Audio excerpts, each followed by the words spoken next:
Dubai has been hit by heavy rainfall leading to flooding. The floods have not only caused significant damage to properties and disrupted daily life, but also raised concerns about the long-term sustainability of the city's rapid growth.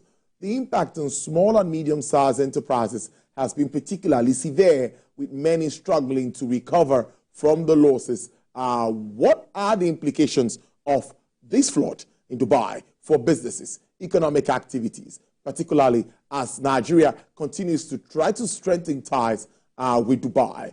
Let's get talking, and I'm being joined live from the United Arab Emirates by Managing Partner, Healthcare and Business Management Consulting, Mr. Abubakar Ibrahim. Mr. Ibrahim, thank you so much. We appreciate your time. Because I was driving on the road. Thank you so much. Yes, thank you. Yeah, I'm going to make this as brief as we can. First, this is the heaviest rainfall in like 75 years in Dubai, and we see what has happened with this. Tell us, you're on ground. How did it look like after the rainfall? Tolu, you know, as in, it came as a shock to everybody, but this is the second time it has happened in 75 years. The last time it happened was in 1949. And a lot of businesses, even the airports, a lot of flights, almost about 1,450 flights were canceled. But within the next 48 hours, business started coming back gradually. We noticed there was a lot of emergency requests for people to stay home. And it was severe in some areas. Some areas were badly hit and some areas were not. But like I said, Dubai has not the Middle East, because it was a desert encroached area. They were not fully prepared. It could have been worse, but it was really hectic. Indeed, it's a good way to start. And you touched on the disruption on airlines and businesses. That is where interests me the most. How have people been coping since this event occurred or happened? Okay, I would say personally, I was at the airport. I actually received some, and they spent almost about 6 hours at the airport, and the flood was actually there. But we got there quite late in the night, and I was able to pick them up and take them to the hotel. But I first-handedly saw the level of, flood that actually took place. It was a flash flood.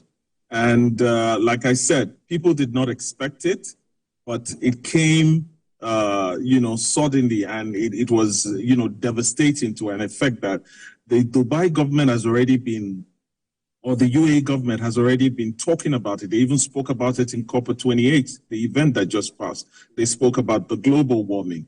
So I believe they were well prepared for it, but it's not like 100%, it was taken care of. I mean, Oman was badly hit. Bahrain was badly hit as compared to Dubai. The casualty severity, I don't think there was much casualty severity in the United Arab Emirates. I saw on the news about 19 people were affected in Oman, even Bahrain. So the casualty were not much, but the effect to a lot of cars, a lot of properties, it was to the barest minimum. And most times, such economic situations have actually prepared for disaster management as such. So everything, as I'm actually driving from Abu Dhabi to Dubai right now. So there are quite a few blockades on the roads. Some roads are being managed. But like I said, business is back to normal within 48 hours or 72 hours. And within 2 weeks, I can tell you everything will be back to normal. That shows a level of optimism there, because looking at the population, we have so many visitors working and living in Dubai. According to the research, about 90% of the 3.5 million population in that country. What is that thing that still continues to attract people to this high-tech country? Let me put it that way. I would tell you one thing for sure. Dubai is a city of the future, like I keep saying. And they've been able to learn from every other regions of the world.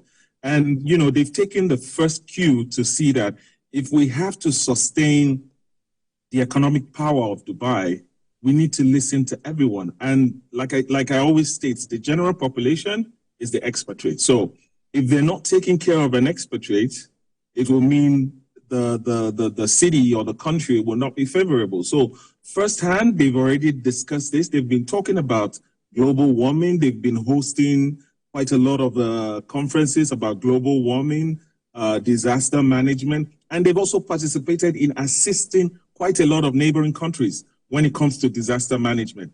Even Dubai was actually assisting Bahrain and Oman within the same flood period. And to be honest with you, the proactiveness of the leaders, the proactiveness of the citizens, the proactiveness of the expatriates within the region. A lot of people were hit, like I said, just like the COVID period. The pandemic came, everybody was able to handle it, and they thought ahead in case if there's any other disaster management that they need to work on. I believe I attended the conference in COP28 in February 28, which the same issue was discussed about disaster management. And there were quite a lot of publications by NASIMA that was actually printed out to individuals. They have quick responses to people. The Dubai police has a quick response to messages when it comes to rain flooding coming in. Their meteorological departments are actually to an accuracy on point. But with what we notice right now, this was definitely a natural hazard because the winds came in from Oman and Bahrain. So it was a flash flood, and it has never happened in the last 75 years.